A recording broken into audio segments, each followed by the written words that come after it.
नमस्कार, उत्तराखंड खास खबरें देख रहे हैं आप सब। मैं हूं आपके साथ साहिल केतने। दिल्ली विश्वविद्यालय छात्र संघ के नवनिर्वाचित अध्यक्ष आर्यन मान, महासचिव कुणाल चौधरी और जेएनयू छात्र संघ के सह सचिव वैभव मीणा ने उत्तराखंड के मुख्यमंत्री पुष्कर सिंह धामी से शिष्टाचार भेंट की। मुख्यमंत्री धामी ने सभी छात्र नेताओं को छात्र संघ चुनावों में मिली अभूतपूर्व सफलता पर बधाई और शुभकामनाएं दी। उन्होंने युवाओं को राष्ट्र निर्माण की दिशा में सकारात्मक भूमिका निभाने का आह्वान किया। इस अवसर पर एबीवीपी के प्रांत संगठन मंत्री दिल्ली रामकुमार गुप्ता, अखिल भारतीय छात्रा प्रमुख मनु कटारिया और प्रदेश मंत्री सार्थक शर्मा भी मौजूद रहे। मुलाकात के दौरान भविष्य में सहयोग और संवाद बनाए रखने पर जोर दिया गया। बीते सोमवार से केदारनाथ धाम में लगातार बर्फबारी हो रही है। ऐसे में मंदिर पहुंच रहे श्रद्धालु बर्फबारी का आनंद लेते नजर आ रहे हैं। कई श्रद्धालुओं ने बताया कि उन्होंने कभी अपनी आंखों के सामने इतनी बर्फ गिरते नहीं देखी, जिससे उनकी खुशी का ठिकाना नहीं रहा। पुलिस प्रशासन ने मंदिर दर्शन के लिए पहुंचे श्रद्धालुओं को सुगम और सुरक्षित तरीके से दर्शन कराए। श्रद्धालुओं ने मंदिर में पूजा अर्चना के बाद पुलिस और प्रशासन द्वारा किए गए सहयोग और व्यवस्था के लिए आभार प्रकट किया। क्या नाम है सर आपका? सर मेरा नाम मनोज बंसल है, मैं दिल्ली से आया हूँ जी। व्यवस्था बहुत बढ़िया है, बाबा की कृपा से बर्फ बरस रही है, बहुत अच्छी। आपके सहयोग की वजह से दर्शन बहुत बढ़िया हुए हमारे। हर हर महादेव। पहले आपने कभी लाइव स्नोफॉल होते हुए देखा था? नहीं सर, पहली बार देखा है। आज बाबा ने कृपा करी है, सदैव सब पे बनाए रखे बाबा कृपा। कैसा लग रहा है आप लोगों को? बहुत अच्छा लग रहा है सर, बहुत बढ़िया। कोई दिक्कत तो नहीं हो रही है? सर बहुत अच्छी दर्शन में कोई दिक्कत तो नहीं हो रही है? सर किसी तरीके से कोई दिक्कत नहीं है, व्यवस्था बहुत बढ़िया है। आप कहाँ से आए हैं? ये मेरी मिसेज है। जी जी जी जी। कैसा लग रहा है आपको यहाँ? दर्शन हो गए आप लोगों के? कोई असुविधा तो नहीं हुई? नहीं भैया, कोई असुविधा नहीं। चलो, अब आप लौटेंगे कैसे? सर पैदल जाएंगे, घोड़े से जाएंगे, जैसी बाबा की मर्जी। हाँ, रास्ते सारे बढ़िया हैं। रास्ते शासन बढ़िया, प्रशासन ने पूरी अच्छी व्यवस्था कर रखी। क्या कहना है आपका व्यवस्था के बारे में? बहुत बढ़िया है भैया, कोई ठीक, दिक्कत नहीं। धन्यवाद। उत्तराखंड में चार धाम यात्रा इस वर्ष नए रिकॉर्ड बना रही है। केदारनाथ धाम में अब तक 16.5 लाख से अधिक श्रद्धालु दर्शन कर चुके हैं। और राज्यसभा सांसद नरेश बंसल ने कहा कि मुख्यमंत्री पुष्कर सिंह धामी के नेतृत्व में सरकार द्वारा की गई उत्कृष्ट व्यवस्थाओं और सुरक्षा इंतजामों के कारण यात्रा में उल्लेखनीय वृद्धि हुई है। उन्होंने बताया कि बर्फबारी और ठंड के बावजूद श्रद्धालुओं का उत्साह कम नहीं हुआ है। सांसद बंसल ने कहा कि राज्य सरकार ने तीर्थटन और पर्यटन दोनों क्षेत्रों के शानदार काम किया है, जिससे चारधाम यात्रा ने उत्तराखंड के पर्यटन को नई ऊंचाइयों पर पहुंचाया है। रूप से जिस प्रकार से प्रदेश की सरकार द्वारा यशस्वी मुख्यमंत्री पुष्कर सिंह धामी जी के नेतृत्व में तीर्थ यात्रियों को सब प्रकार की सुविधाएं दी जा रही हैं और उनको प्रोत्साहित किया जा रहा है, उसके कारण से चार धाम यात्रा में उल्लेखनीय वृद्धि हुई है। अभी इस महीने यात्रा चलेगी, लेकिन अभी हमने पिछले वर्ष का जो यात्रा जितने यात्री आए थे उसको क्रॉस कर लिया है। केदारनाथ जी में 16 लाख, 16.5 लाख से ज़्यादा यात्री पहुंच चुके हैं और अभी भी तांता लगा है। कल ही मैं एक वीडियो में देख रहा था कि बर्फबारी में भी लोग श्रद्धा के साथ बाबा केदारनाथ के दर्शन करने के लिए उत्सुक थे, कर रहे थे। तो प्रदेश में तीर्थाटन में भी टूरिज्म के साथ साथ उल्लेखनीय वृद्धि हुई है। सरकार ने भी उसमें व्यवस्था और इंतजामों में देहरादून के लच्छीवाला रेंज में वन्य जीव सप्ताह का समापन समारोह आयोजित किया गया। ये कार्यक्रम 2 से 8 अक्टूबर तक चला, जिसमें वन मंत्री सुबोध उनियाल समेत वन विभाग के अधिकारी शामिल हुए। वन मंत्री ने कहा कि वन्य जीव जैव विविधता और पर्यटन को बढ़ावा देने में अहम भूमिका निभाते हैं। उन्होंने बताया कि राज्य में बाघ और हाथियों की संख्या में लगातार बढ़ोतरी हुई है। मुआवजा राशि को 6 लाख से बढ़ाकर 10 लाख किया गया है। उन्होंने वृक्षारोपण करते हुए कहा कि वन्य जीवों के संरक्षण में प्रत्येक नागरिक की सक्रिय भूमिका जरूरी है। देखिए, पिछले एक हफ्ते से हम लोग वन्य जीव सप्ताह मना रहे हैं और इस वन्य जीव सप्ताह को मनाने के पीछे उद्देश्य है कि किस तरह से आम आदमियों को वन्य जीवों की जो इम्पोर्टेंस है हमारी जैव विविधता को बनाए रखने में, हमारे यहाँ टूरिज्म को बढ़ाए रखने में और कहीं ना कहीं ये इस राज्य की एक पूरे देश के अंदर 72% वनाच्छादित क्षेत्र होने के कारण, क्योंकि हमारे यहाँ बेनतहा संख्या में टाइगर्स भी हैं, हाथी भी हैं, और राज बनने के बाद लगातार इसमें वृद्धि हुई। तो आज किस तरह से इको टूरिज्म में इनका जो महत्व है, जैव विविधता जो महत्व है, तो लोगों को इनके साथ कि इनका अस्तित्व बहुत जरूरी है। तो मानव वन्य जीव सह अस्तित्व का मतलब यही है कि मानव के अस्तित्व, हम दोनों एक दूसरे पे डिपेंडेंट है और एक दूसरे के साथ सह अस्तित्व की भावना से रहने की आवश्यकता है, ताकि दोनों आदमी जिए और दोनों के एक दूसरे को साथ चलने से कहीं ना इससे हमारी जैव विविधता के साथ साथ जो पर्यावरण आज दूषित हो रहा है, लगातार आप देख रहे हैं क्लाइमेट चेंज है, इन तमाम तरह की बुराइयों से बचा जा सकेगा। तो एक सफल सप्ताह रहा। इसमें हाथियों को लेकर के हाथी दिवस का भी हम लोगों ने इसमें राजा जी के अंदर हाथी दिवस भी मनाने का काम किया। मुख्यमंत्री जी के द्वारा वन्य जीव जो और मानव वन्य जीव सहअस्तित्व की इस दिन शुरुआत की गई थी, और इसका एक फायदा ये मिला कि जो ह्यूमन वाइल्ड लाइफ कॉन्फ्लिक्ट में कई बार कुछ लोगों की जानें चली जाती हैं, तो विगत इसी लच्छीवाला में हम लोगों ने 2 वर्ष पूर्व 4 लाख से 6 लाख मुआवजा करने का निर्णय लिया था, और इस वर्ष उस मुआवजे को बढ़ा के 10 लाख करने का काम किया, ताकि आम आदमी को ये भी लगे कि सरकार बड़ी संवेदनशीलता के साथ आम आदमी के साथ खड़ी है। तो ये वन्यजीव सप्ताह निश्चित रूप से जिस उद्देश्य से मनाया जा रहा है पूरे देश के अंदर कि और ये 69वां वन्यजीव सप्ताह है, तो 69 साल से इसको मना रहे हैं, और धीरे धीरे लोगों में, क्योंकि आज जिस तरह से हमारे राज्य में छुटपुट घटनाएं होती हैं ह्यूमन वाइल्ड लाइफ कॉन्फ्लिक्ट की, लेकिन दूसरी तरफ हमने देखा कि घनत्व के हिसाब से उत्तराखंड देश में नंबर 1 स्थान पे है। इसी तरह हाथियों की संख्या में हमने 2000 से ज्यादा हाथी हमारे पास है। तो हमने ये हमारी अमूल धरोहर है। और आप जानते हैं कि कॉर्बेट में लाखों लोग साल भर में आते हैं, केवल इन्हीं को देखने आते हैं। तो लोग ये हमको रोजगार भी दे रहा है, ये हमको एक देवभूमि के रूप में, जिससे हमने वनों के कारण यहाँ पर तमाम ऋषि संतों ने यहाँ तपस्या की, यही कारण है कि आज हमें देवभूमि कहा गया है, जहाँ बद्रीनाथ, केदारनाथ, गंगोत्री, यमुनोत्री सारे तीर्थ यहाँ पे हैं। तो इसमें वन की भूमिका बहुत ज्यादा है, और वनों के सर्वाइवल में वन्य जीव की बड़ी भूमिका है। तो मानव वन्य जीव एक दूसरे के अस्तित्व की चिंता करें, इसी भावना के साथ इस मानव वन्य जीव सहअस्तित्व सप्ताह को बनाया गया है। और मैं आज समापन इसका यहाँ पे लच्छीवाला में हो रहा है, मुझे पूरा विश्वास है। इसके पीछे जो उद्देश्य था, जो एक थीम ये भी थी कि एक पेड़ माँ के नाम, इसमें वो भी रखा गया था। तो तमाम लोगों ने इसमें पेड़ भी लगाने का काम किया, और पर्यावरण के प्रति अपना आभार प्रकट करते हुए, नेचर के प्रति आभार प्रकट करते हुए, और नेचर ने जो कुछ हमें दिया, चाहे वो वन्य जीव दिए, चाहे पेड़ पौधे दिए, चाहे नदी नाले दिए, झरने दिए, सबके किस तरह से सबको बचाने में मानव का सहयोग मिले। देहरादून में कैबिनेट मंत्री गणेश जोशी ने उम्मीद एक पहल के तहत छात्राओं को सशक्त बनाने की दिशा में बड़ा कदम उठाया। मंत्री गणेश जोशी ने आरबीएल बैंक के सहयोग से 300 छात्राओं को साइकिल और स्कूल किट प्रदान की। यह कार्यक्रम देहरादून के किशनपुर स्थित राजकीय इंटर कॉलेज में आयोजित किया गया। कार्यक्रम में मंत्री गणेश जोशी ने कहा कि शिक्षा ही बेटियों के सशक्तिकरण का सबसे बड़ा माध्यम है। उन्होंने कहा कि साइकिल केवल एक साधन नहीं, बल्कि आत्मनिर्भरता और आत्मविश्वास की प्रतीक है। वहीं मंत्री गणेश जोशी ने आरबीएल बैंक को इस पहल में सहयोग के लिए धन्यवाद देते हुए कहा कि बैंक बेटी बचाओ बेटी पढ़ाओ के संकल्प को साकार करने में योगदान दे रहा है। सबसे पहले तो मैं आरबीएल बैंक के हेड भंडारी जी का आभार करता हूं। मैंने आपसे अनुरोध किया था कि मेरे विधानसभा क्षेत्र में अधिकतर गरीब व कमजोर लोग रहते हैं, पर आज आरबीएल बैंक के माध्यम से मेरे विधानसभा क्षेत्र की 300 बेटियों को, इनकी एक जो योजना है उम्मीद, इन्होंने आज हमारी उम्मीद पूरी की है। हमारी बेटियों को साइकिल वितरित की है, जो नारी सशक्तिकरण की दिशा में एक कदम है। क्योंकि देखने में आता है दूर दूर से बच्चियां पैदल आती थी, और धीरे धीरे हमारी कोशिश होगी कि अन्य बच्चियों को हम साइकिल वितरित करें। क्योंकि हमारा ये मानना है कि एक नारी, एक माँ मजबूत होती है तो समाज मजबूत होता है, कि उन बच्चियों ने बड़े होकर माँ का स्वरूप धारण करना है।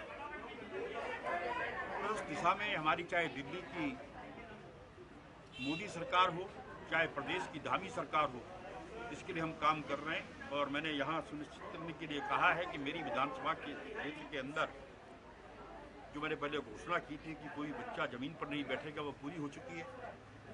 अन्य कई संसाधन हमने यहाँ पर दिए। मुझे खुशी है कि जो विद्यालय है इसकी छात्र संख्या दोगुनी हो गई है और हमने इनसे कहा कि आप संसाधन जो बताइए हम देंगे, लेकिन छात्र संख्या बढ़नी चाहिए, क्योंकि देखने में आता है कि आज बच्चे प्राइवेट स्कूलों में जा रहे हैं और जो सरकारी स्कूल हैं वो बंद होते जा रहे हैं। तो इसके लिए मैं यहाँ के प्राचार्य को, यहाँ के अध्यापकों को बधाई देता हूँ कि आपने छात्र संख्या दोगुनी। केदारनाथ मंदिर के सोना घोटाले को लेकर सियासी गर्मी थमने का नाम नहीं ले रही है। बीकेटीसी को क्लीन चिट मिलने के बावजूद पूर्व प्रदेश कांग्रेस अध्यक्ष गणेश गोदियाल लगातार सवाल उठा रहे हैं। उन्होंने बीकेटीसी के पूर्व अध्यक्ष अजेंद्र अजय से पूछा है कि 230 किलो सोने का मामला मीडिया में किसने पहुंचाया। वहीं अजेंद्र अजय ने पलटवार करते हुए कहा कि गोदियाल के पास कोई ठोस सबूत नहीं है और यदि है तो अदालत का दरवाजा खटखटाएं। उन्होंने कहा कि कांग्रेस केवल राजनीति लाभ और टीआरपी के लिए भ्रम फैलाने का प्रयास कर रही है। देखिए, इन सारे विषयों पर हम पूर्व में भी सारे तथ्य मीडिया के माध्यम से रख चुके हैं, लेकिन मुझे लगता है गणेश गोदियाल जी के दिमाग में वही सारी चीज़ें घूमती रहती है और उन्हीं बातों को रिपीट करते रहते हैं, वही आरोप फिर से वो दोहराते रहते हैं। और हम कई बार कह चुके हैं कि अगर उनके पास किसी प्रकार के तथ्य हैं, कोई प्रमाण है, तो वो सक्षम अथॉरिटी के पास जाएं, शिकायत करें, जनहित याचिकाएं दाखिल करें, हाई कोर्ट में जाएं, सुप्रीम कोर्ट में जाएं। लेकिन क्योंकि उनके पास कोई तथ्य नहीं है, इसलिए वो केवल मीडिया और सोशल मीडिया के माध्यम से सनसनी फैलाने के लिए, और आप जानते हैं कि केदारनाथ धाम के नाम पर मीडिया में कवरेज मिल जाती है, टीआरपी हो जाती है। तो इस टीआरपी और मीडिया कवरेज के कारण से, क्योंकि वो अलग थलग हो चुके हैं, पार्टी में है और लगातार विधानसभा के कितने चुनाव हार चुके हैं, लोकसभा के चुनाव हार चुके हैं, तो एक तरीके से बौखलाहट और अपना फ्रस्ट्रेशन वो इस प्रकार के मुद्दे उठा करके वो निकालते हैं अपना। और उन्होंने अभी कुछ दिन पूर्व, मुझे ध्यान है कि मेरे संज्ञान में आया है कि उन्होंने मुझे चुनौती दी है कि मैं उनके खिलाफ मानहानि का मुकदमा दर्ज करूं। और मैं आपके माध्यम से अवगत कराना चाहूँगा कि क्योंकि हमने जो उनको चुनौती दी थी और अनुरोध भी किया था कि वो हाई कोर्ट जाएँ, सुप्रीम कोर्ट जाएँ, जनहित याचिकाएं दाखिल करें, लेकिन वो नहीं कर पाए क्योंकि उनके पास तथ्य नहीं है। लेकिन उनकी चुनौती हमने स्वीकार की है और हम शीघ्र ही उनके खिलाफ मानहानि का मुकदमा दर्ज कर रहे हैं। और उसके पश्चात जो भी आरोप प्रत्यारोप उनको लगाने, जो भी तथ्य उनके पास हैं, वो कोर्ट के समक्ष आए, कोर्ट के समक्ष रखें, और तभी दूध का दूध और पानी का पानी होगा। केदारनाथ मंदिर में हुए सोने के घोटाले के संबंध में मैंने मंदिर समिति के पूर्व अध्यक्ष अजेंद्र अजय उनका वक्तव्य सुना। मैं सबसे पहले तो अजेंद्र अजय जी को धन्यवाद देना चाहता हूं, तारीफ करना चाहता हूं उनके इस रूप में कि उन्होंने किसी आरोप पर रिएक्ट किया। अदरवाइज अन्यथा भारतीय जनता पार्टी के तमाम नेताओं की आदत है कि कोई बोलता रहे, आरोप लगाता रहे, लेकिन वो उन आरोपों पर रिएक्ट नहीं करते। मैंने परसों मुख्यमंत्री जी को चुनौती भी दी थी कि जो आरोप मुख्यमंत्री जी पर या सरकार पर या धन सिंह रावत जी पर मैंने उस दिन लगाए प्रेस कॉन्फ्रेंस के माध्यम से, उन पर कोई ना कोई रिएक्ट करे, लेकिन उन्होंने कोई रिएक्ट नहीं किया। लेकिन इस रूप में अजेंद्र अजय जी उनसे हटकर हैं और इस रूप में उनकी तारीफ की जानी चाहिए कि उन्होंने इस पर अपना रिएक्शन दिया। अजेंद्र अजय जी, आपने इस पूरे विवाद की जड़ उठाने के लिए, इस पूरे विवाद को प्रारंभ करने के लिए मुझे दोषी ठहराया है। मैं आपको सबसे पहले ये जानना चाहता हूं कि मेरे इन प्रश्नों का आप जवाब दीजिए कि ये 230 किलो सोना है, ये प्रचारित समाचारों में किसने किया? क्या मंदिर समिति ने या आपने? क्योंकि मंदिर समिति के आप अध्यक्ष थे, आपने ये प्रचारित नहीं किया। अगर आप चाहते हैं तो उस समय के, अभी कमेंट में तमाम लोग डाल देंगे, उस समय के तमाम टीवी चैनल और समाचार पत्रों की कर्तनें कमेंट में अभी डाल देंगे हम, जिसको कि इस रूप में प्रचारित किया गया कि मंदिर समिति को 230 किलो सोना कोई दानी दे रहा है। नंबर एक बात, हमने तब कुछ नहीं कहा कि भाई ठीक है, आप उस समय के मेरे वक्तव्य को भी ले आइए जब आपने प्रचारित किया। क्या मैंने कुछ कहा? हमने कुछ नहीं कहा। कोई दानी दे रहा है, आप लोग नियमानुसार ले रहे होंगे। किच्चा की नवीन मंडी में धान की खरीद ना होने से नाराज किसानों के समर्थन में विधायक तिलक राज बेहड़ ने धरना प्रदर्शन किया। उन्होंने चेतावनी दी कि अगर किसानों का धान समय पर नहीं खरीदा गया तो बड़ा आंदोलन किया जाएगा। विधायक के धरने के बाद प्रशासन अलर्ट मोड में आ गया है। मंडी में तौल कांटों की संख्या बढ़ाई गई है। उपजिलाधिकारी गौरव पांडे और RFC लता मिश्र ने मौके पर पहुंचकर स्थिति का जायजा लिया। उन्होंने किसानों को भरोसा दिलाया कि देर शाम तक अतिरिक्त रोशनी की व्यवस्था कर धान तोलने का कार्य जारी रहेगा। मोटी मोटी बात है कि धान किसानों का तुलना चाहिए, और धान नहीं तुलेगा तो किसान कहाँ जाएगा। कांटे बढ़ाने के लिए हमने कहा है धान सारा तुलना चाहिए, देर तक तुलना चाहिए, लाइटों की व्यवस्था यहाँ होनी चाहिए, और किसी भी किसान का धान तुलने से रहना नहीं चाहिए। सारी बातें हुई हैं खुल के, अधिकारियों ने इस बात को माना, RFC और SDM ने, कि हम रोज का रोज जितना धान आएगा उतना तोलेंगे।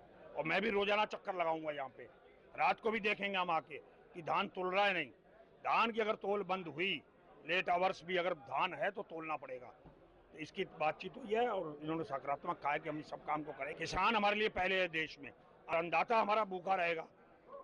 अन्नदाता के साथ खिलवाड़ होगा तो सरकार के खिलाफ लड़ाई लड़ेंगे, आंदोलन करेंगे, जरूरत पड़ेगी तो अनिश्चितकालीन धरने पे भी बैठेंगे। किसानों की हर लड़ाई को हम लोग लड़ेंगे। धान 26 और 31 की बात हो रही थी, 31 के बारे में कह दिया गया, कल निर्णय कर लिया। और जो 26 का धान करें, पिछले वर्ष भी नहीं लिया, उससे पहले भी नहीं लिया। और हम DM साहब से मिलेंगे कि 26 का धान की फिर बुआई कैसे हुई, कौन जिम्मेदार है उसका, तो उसको लेकर हम मिलेंगे और हमारा प्रयास रहेगा कि 26 भी तुले। केंद्रों पे तो आज का दूसरा निरीक्षण है। एक बार सुबह भी निरीक्षण करके जा चुका हूँ, और धान खरीद अच्छे से चल रही है, सारे के सारे केंद्रों में चल रही है। पिछले 2 दिन में बारिश की वजह से थोड़े से इश्यूज आए थे, और चूँकि जब शुरुआत होती है किसी भी चीज़ की तो शुरुआत में कुछ दिक्कतें रहती हैं, लेकिन उन्हीं से सीख लेकर के हम आगे बढ़ते हैं और चीज़ों को अच्छे से करते हैं। तो आज की डेट में धान खरीद प्रॉपरली चल रही है। सुबह से RFC भी यहीं थी, और मंडी की GM मैडम भी सुबह से यहाँ आई हुई थी, और चीज़ें अच्छे से चल रही हैं। मैं पहले भी 3 दिन यहाँ नहीं था, उससे पहले भी मैंने किसानों से भी उस समय बात की थी, आज भी हमने सुबह बात की थी, तो सब लोग संतुष्ट हैं, अच्छे से खरीद चल रही है। और होपफुली अगले हफ्ता 10 दिन बारिश नहीं है, तो उसमें हमारा जो हम एक्सपेक्ट ये कर रहे हैं कि अगले 10 दिन में अच्छा हमारा जो खरीद है वो हो जाएगी, और दिवाली से पहले काफ़ी सारा काम हमारा हो जाएगा। खटीमा में सरकार के निर्देशानुसार 1 अक्टूबर से विभिन्न तोल केंद्रों में धान की खरीद शुरू हो गई है। खटीमा विकासखंड में कुल 82 सरकारी धान तोल केंद्रों पर खरीद जारी है, जिसमें UCF, PCO, NCCF और उत्तराखंड उपभोक्ता सहकारी संघ शामिल है। खटीमा मंडी परिसर में खाद्य एवं नागरिक आपूर्ति विभाग द्वारा 3 तोल केंद्रों में 4 अक्टूबर से समर्थन मूल्य 2386 रुपये प्रति क्विंटल की दर से धान खरीदी जा रही है। वरिष्ठ विपणन अधिकारी KC आर्या ने बताया कि फिलहाल तोल केंद्रों में सभी व्यवस्थाएं पूरी हैं और अब तक 600 क्विंटल धान की खरीद सफलतापूर्वक की जा चुकी है। विकास खंड में टोटल 82 क्रय केंद्र चल रहे हैं, जिसमें UCF के 64 हैं, PCO के 8 केंद्र हैं, खाद्य विभाग के 3 हैं और NCCF के 6, उत्तराखंड उपभोक्ता सहकारी संघ का 1। टोटल 82 क्रय केंद्र संचालित हैं पूरे विकास खंड में। इनमें अधिकतर लगभग सभी केंद्रों में मुझे लगता है कि बारदाना पहुंच चुका है और खरीद भी प्रारंभ हो चुकी है। अभी बारिश की वजह से 1-2 दिन थोड़ा सा विलम्ब हुआ है, बाकी मंडी में जो खाद्य विभाग के क्रय केंद्र हैं उनमें लगातार खरीद जारी है। तोल हमारा जो है 1 अक्टूबर से प्रारंभ कर दिया गया है। 1-2 तारीख को गीला होने के कारण नहीं तोल हो पाई है। खाद्य विभाग के क्रय केंद्र पर 4 तारीख से 4 अक्टूबर से तोल प्रारंभ की गई है। अब तक टोटल जो है 600 कुंटल की खरीद कल तक की जा चुकी है। सभी तोल केंद्रों में बारदाना वगैरह सारी व्यवस्थाएं पूर्ण है? हाँ, सभी। मुख्यमंत्री पुष्कर सिंह धामी के ड्रग्स फ्री उत्तराखंड अभियान के तहत कुमाऊं पुलिस और औषधि नियंत्रक विभाग ने एक और बड़ी कार्रवाई की है। मंगलवार को SOTF टीम और काशीपुर पुलिस ने आर्य नगर रोड स्थित माता गर्जिया मेडिकल स्टोर पर छापा मारकर भारी मात्रा में प्रतिबंधित नशीली दवाएं बरामद की। बरामद दवाओं में 646 ट्रामाडोल और 953 एल्प्राजोलम कैप्सूल शामिल हैं। मेडिकल स्टोर स्वामी कोई वैध कागजात नहीं दिखा सका, जिसके बाद उसके खिलाफ NDPS एक्ट के तहत मामला दर्ज किया गया। ये कार्रवाई प्रदेश में नशे के अवैध कारोबार पर बड़ा प्रहार मानी जा रही है। देखिए, IG मैडम कुमाऊं रेंज और सचिव महोदय चिकित्सा स्वास्थ्य परिवार कल्याण से प्राप्त निर्देशों के क्रम में आज काशीपुर क्षेत्र में मेडिकल स्टोर चेकिंग की जा रही थी, जिसमें माता गर्जिया मेडिकल स्टोर पे चेकिंग करने पे मन प्रभावी औषधियों का भंडारण पाया, जिसके संबंध में फर्म स्वामी से बिल मांगा गया। मौके पे बिल प्रस्तुत ना कर पाने पे इन पे NDPS की कार्रवाई की गई। कार्रवाई की गई, मुकदमा दर्ज करवा रहे हैं, अभी कार्रवाई जारी है, आपको बताएंगे इसके। गदरपुर ब्लॉक सभागार में आयोजित तहसील दिवस की अध्यक्षता अपर जिलाधिकारी पंकज उपाध्याय ने की। उन्होंने अधिकारियों को निर्देश दिए कि जनता की समस्याओं का त्वरित और प्रभावी निस्तारण सरकार की सर्वोच्च प्राथमिकता है।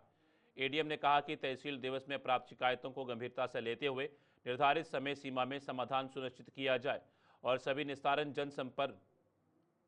जनसमर्पण पोर्टल पर अपलोड किए जाएं। कार्यक्रम में पेंशन, राशन कार्ड, सड़क, पेयजल, विद्युत और प्रमाण पत्र से जुड़ी कुल 44 शिकायतें दर्ज हुई, जिनमें से 18 शिकायतों का मौके पर ही समाधान किया गया। सड़क, नाली, खंजा इत्यादि की मांग की जा रही है। उसमें भी ग्राम पंचायत में अगर है तो ग्राम पंचायत के माध्यम से, नगरीय क्षेत्रों में है तो ईओ के माध्यम से इसका परीक्षण कराते हुए प्रस्ताव तैयार कराए जाएंगे और उसकी प्राथमिकता के आधार पर उनको योजनाओं में शामिल करने का प्रयास किया जाएगा। लेकिन योजना के विषयों में समय लगता है, ये हमने उनको स्पष्ट कर दिया है, लेकिन उनकी मांग का भी पूरा सम्मान है, उसके हिसाब से कार्रवाई करेंगे। स्वयं सहायता समूह नगरीय क्षेत्रों में नगर निकाय के माध्यम से, ग्रामीण क्षेत्रों में ग्राम पंचायत के माध्यम से, विकास खंड के माध्यम से संगठन किया जाता है। महिलाओं के सामाजिक और आर्थिक उन्नयन के लिए एक बड़ा।